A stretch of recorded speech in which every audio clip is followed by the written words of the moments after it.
ውድና የተከበራችሁ የስካይ ኒውስ ቻናላችን ቤተሰቦች እንደምን ሰነበታችሁ?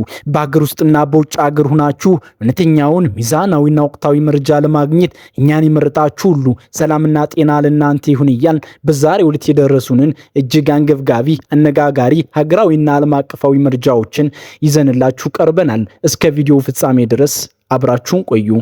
በሀገራችን ኢትዮጵያ በተለያዩ አካባቢዎች የተቀሰቀሱት የውክልናና የእርስ በርስ ጦርነቶች ከመቼውም ጊዜ በላይ እየተባባሱ በመምጣት የንጹሐንን ዜጎች ሕይወት መቅጠፋቸውን በቀጠሉበትና በቀጠናዊ ዲፕሎማሲው ረገድም አዳዲስ ወታደራዊ ትስስሮችና የስትራቴጂ ለውጦች እየታዩ ባሉበት በዚህ እጅግ አሳሳቢ ወቅት ላይ እንገኛለን።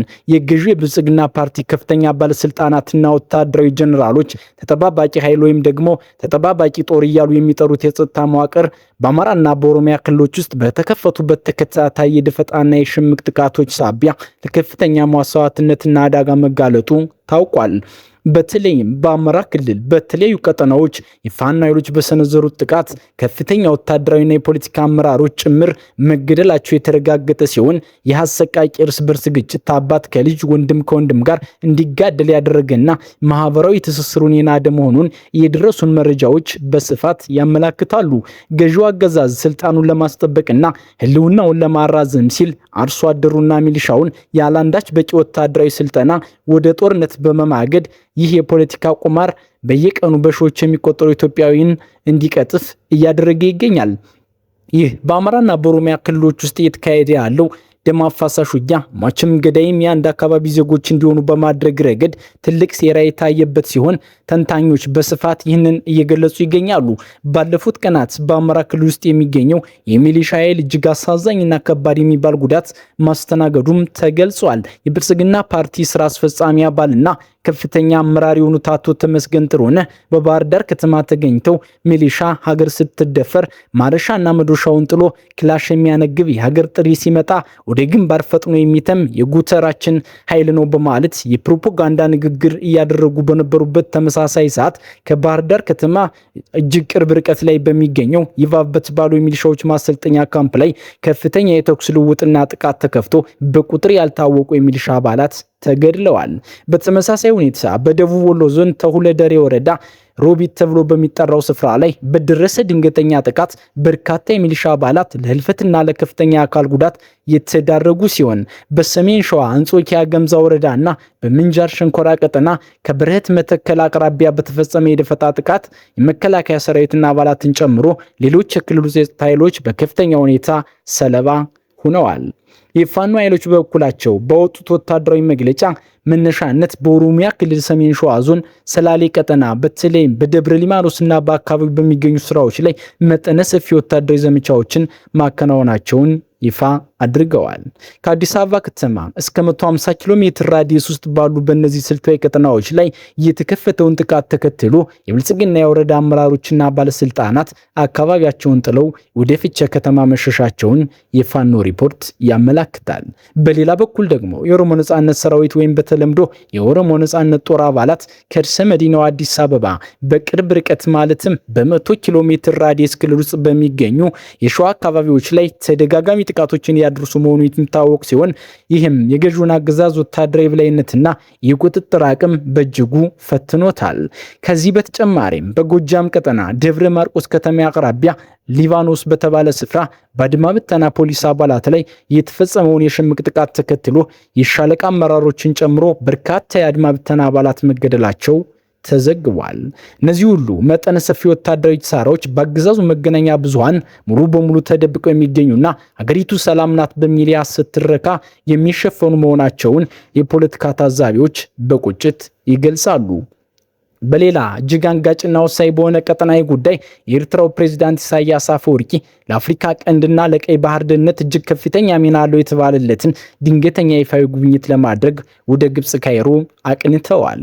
ይህ የፕሬዝዳንት ኢሳያስ የ3 ቀናት የካይሮ ጉዞ የተከናወነው የብልጽግናው ባለስልጣናትና የጦር አዛዡ ፊልድ ማርሻል ብርሃኑ ጁላ ጽምዶ የተሰኘውን አዲስ ወታደራዊና ፖለቲካዊ አደረጃጀት በመጥቀስ ኤርትራና ግብጽ የኢትዮጵያን ብሔራዊ ጥቅምና የአባይ ወንዝ አጠቃቀምን ለማደናቀፍ እየሰሩ ነው በሚል በከሰሱበት ማግስት መሆኑ ጉዞውን ልዩ ያደርገዋል። ፊልድ ማርሻል ብርሃኑ ጁላ በሰጡት መግለጫ ጽምዶ የ1960ዎቹ የግራ ዘመም ትውልድ ስትራቴጂ ቅጥያ መሆኑንና ታሪካዊ ጠላቶቻችን በመጋበዝ በኢትዮጵያ ከባህር በር እንድትወጣና አባይን መገደብ እንዳትችል ለማድረግ የተወጠነ የቆየ ሴራ ነው ማለታቸው ይታወሳል። ይሁን እንጂ ይህ ንግግር በተሰማበት ተመሳሳይ ወቅት ላይ ከኤርትራ ድንበር 5 ኪሎ ሜትር ርቀት ላይ በምትገኘው ሽራሮ ከተማና በመሃሉ በተባሉ ስፍራዎች በነበሩ የትግራይ ሰራዊት አባላት ላይ የብልጽግናው አገዛዝ ተከታታይ የድሮን ጥቃቶችን በመፈጸም ከፍተኛ የሰውና የቁሳቁስ ውድመት አድርሷል። የትግራይ ክልል መንግስት ጥቃቱን ተከትሎ አንንበረከክም በሚል መግለጫ ያወጣ ቢሆንም የሽራሮ ከተማ አስተዳደር ግን ትናንት የተፈጸመውን ተጨማሪ የድሮን ጥቃት ሐሰት ነው በማለት ለማስተባበል ሞክሯል። የኤርትራው ፕሬዝዳንት ኢሳያስ አፈወርቂ ወደ ግብጽ ማቅናታቸው በምስራቅ አፍሪካ የኃይል ሚዛን ላይ ትልቅ ለውጥ የሚያመጣ መሆኑን ተንታኞች ያስረዳሉ። የግብፁ ፕሬዝዳንት አብዱል ፈታህ አልሲሲ ከዚህ ቀደም ወደ አስመራ በመጓዝ ተደጋጋሚ ምክሮችን ያደረጉ ሲሆን በቅርቡም የአሰብ ወደብን በጋራ ለማልማትና ወታደራዊ መገኘት እንዲኖራቸው የሚያስችል ስምምነት መፈረማቸው ይታወሳል። የኤርትራ ውጭ ጉዳይ ሚኒስትር ኡስማን ሳል እና የግብፁ ሌተናንት ጀነራል ካማል አልዋዚር በአስመራ የተፈራረሙትን ስምምነት ወደ ተግባር ለመለወጥ የኢሳያስ የካይሮ ቆይታ ወሳኝ ድርሻ ይኖረዋል። ሁለቱ መሪዎች ከኢኮኖሚ ትስስር ባለፈ በቀይ ባህር ደህንነት፣ በመካከለኛው ምስራቅ ወቅታዊ ቀውስና ከ4 ኪሎ አገዛዝ ሊሰነዘር በሚችለው ቀጠናዊ ወታደራዊ ስጋት ዙሪያ ይመክራሉ። በተጨማሪም አሜሪካ በኤርትራ ላይ ጣለችውን የብዙ ዓመታት ማዕቀብ ለማንሳት የዶናልድ ትራምፕ አስተዳደር ያሳያለውን አዲስ አቋም በመጠቀም ግብጽ ከአሜሪካ ጋር ያላትን ጥብቅ ወዳጅነት ተጠቅማ በኤርትራ ላይ ተጽዕኖ እንድታሳድር የዲፕሎማሲ ግፊት ለማድረግ የታለመ ነው። ይህ ሁኔታ አጠቃላይ ቀጠናውን ከካርቱም እስከ አሶሳ ከካይሮ እስከ ሽራሮ ድረስ የውክልና ጦርነት ማዕበል እያደረገው ይገኛል። በአገር ውስጥ የሰብአዊ መብቶች አያያዝ ረገድ የኢትዮጵያ ሰብአዊ መብቶች ኮሚሽን ኢሰመኮ በአርሲ ዞን የተፈጸመውን አሰቃቂ ንጹሃን ግድያ አስመልክቶ ያወጣውን አዲስ ሪፖርት ከፍተኛ ውዝግብና ቁጣን ቀስቅሷል። ቀደም ሲል እንደ ዳንኤል በቀለ ያሉ መሪዎች በነበሩበት ወቅት የብልጽግና ወንጀሎች በከፊልም ቢሆን በማጋለጥ እንደ ዶክተር ወርቁ በየነ ያሉ ፖለቲከኞች ግድያን የመረመረው ተቋም በ4 ኪሎ ባለስልጣናት ተቋሞቻችን መጽዳት አለባቸው፣ የሰብአዊ መብት ድርጅቶች ሀገር ያፈርሳሉ በሚል በተደረገበት ከፍተኛ ጫናና ማስፈራሪያ ሳቢያ አሁን ሙሉ በሙሉ የገዢው ፓርቲ የካድሬዎች መፈንጫ ሆኗል። አዲሱ የኮሚሽኑ መሪ ብርሃኑ አዲሎ በቅርቡ የተደረገውን ሀገራዊ ምርጫ ዲሞክራሲያዊና ፍትሃዊ ነበር በማለት የብልጽግናን የፖለቲካ ፍላጎት ካስተጋቡ በኋላ አሁን ደግሞ በምስራቅ አርሲ ዞን አሰኮ ወረዳ የተገደሉትን ንጹሃን ዜጎች ቁጥር 3 ብቻ ነው የሚል አስደንጋጭ መግለጫ አውጥተዋል። ይህ መግለጫ የኢትዮጵያ ኦርቶዶክስ ተዋሕዶ ቤተክርስቲያን የምስራቅ አርሲና የሶማሌ ክልል ጅጋ አህጉረ ስብከት ሊቀ ጳጳስ ብፁዕ አቡነ ኤልሳ 13 የኦርቶዶክስ እምነት ተከታዮች በስም ዝርዝር ተለይተው መገደላቸውን ይፋ ካደረጉበትና የአካባቢው ነዋሪዎች የሟቾች ቁጥር ከዚህም በእጅጉ ይበልጣል እያሉ ከሚጮውበት አቅ ጋር ፍጹም የሚጋጩ ነዋል። ኮሚሽኑ መረጃውን የሰበሰብኩት ከዓይን እማኞች ከተጎጂዎችና ከመንግስት የጸጥታ አካላት ነው ቢልም ጥቃቱን የፈጸመው የኦሮሞ ነጻነት ሰራዊት ኦነግ ሸኔ ነው በማለት በአዲስ አበባ ተቀምጦ ፍርዱን የሰጠበትና የቅድስት ገብርኤል ቤተክርስቲያን ሙሉ በሙሉ መቃጠሏና የመስጂድ አጥር መውደሙን የገለጸበት መንገድ የአገዛዙን ወታደራዊ ድክመት ለመሸፈን የተደረገ የፖለቲካ ስራ መሆኑን ያሳያል። በጥቃቱ ሳቢያ ከ2600 በላይ ዜጎች መፈናቀላቸውን በመጥቀስ ሰብአዊ እርዳታ እንዲቀርብ መጠየቁ ግን የችግሩን ስፋት በከፊል ያሳያል። በመጨረሻ በዓለም አቀፍ ደረጃ በኢራንና በእስራኤል መካከል የተቀሰቀሰው አደገኛ የሚሳኤል ጦርነት መላውን ዓለም በስጋት ላይ ጥሏል። ኢራን በሚያዝያ ወር ከአሜሪካ ጋር ከደረሰችው የጊዜያዊ ተኩስ አቁም ስምምነት በኋላ ለመጀመሪያ ጊዜ መጠነ ሰፊ የሚሳኤል ድብደባ በእስራኤል ላይ የፈጸመች ሲሆን ይህ ጥቃት ለሳምንታት የሚቀጥል ወታደራዊ እርምጃ መጀመሪያ መሆኑን አስታውቃለች። የእስራኤል መከላከያ ሰራዊት በበኩሉ የአየር ኃይሉ በምዕራብና ማዕከላዊ ኢራን በሚገኙ የቴህራን አሸባሪ አገዛዝ ወታደራዊ ማዕከላት ላይ ጠንካራ የአጸፋ የአየር ድብደባ ማድረሱና በሰሜናዊ እስራኤል የተተኮሱትን አብዛኛዎቹን ሚሳኤሎችን ማክሸፉን ገልጿል። ይህንን ተከትሎ የአሜሪካው ፕሬዝዳንት ዶናልድ ትራምፕ ለፎክስ ኒውስ በሰጡት መግለጫ ኢራን ይበቃል፣ ወደ ድርድር ጠረጴዛ ተመለሽ በማለት ያሳሰቡ ሲሆን ለእስራኤል ጠቅላይ ሚኒስትር ቢንያሚን ኔታንያሁ ተጨማሪ አጸፋ ጥቃት እንዳይሰነዝሩ በስልክ እንደሚያነጋግሯቸው ተናግረዋል። ትራምፕ ለፋይናንሻል ታይምስ በሰጡት ቃለ ምልልስ ሁለቱም ወገኖች ራሳቸውን ወታደራዊ እርካታ አግኝተዋል፣ እስራኤልም ኢራንም አጥቅተዋል። አሁን ግን ከኢራን ጋር ወደ መጨረሻው ስምምነት ተቃርበናል። ይህ ታሪካዊ ስምምነት እንዲበላሽ አንፈልግም ብለዋል። ትራምፕ እስራኤል ተጨማሪ ጥቃት ከሰነዘረች ግጭቱ ለሚቀጥሉት 47 ዓመታት አልፎ ተርፎም እንደ 3000 ዓመታቱ ታሪክ ሊቀጥል ይችላል ሲሉ አስጠንቅቀዋል።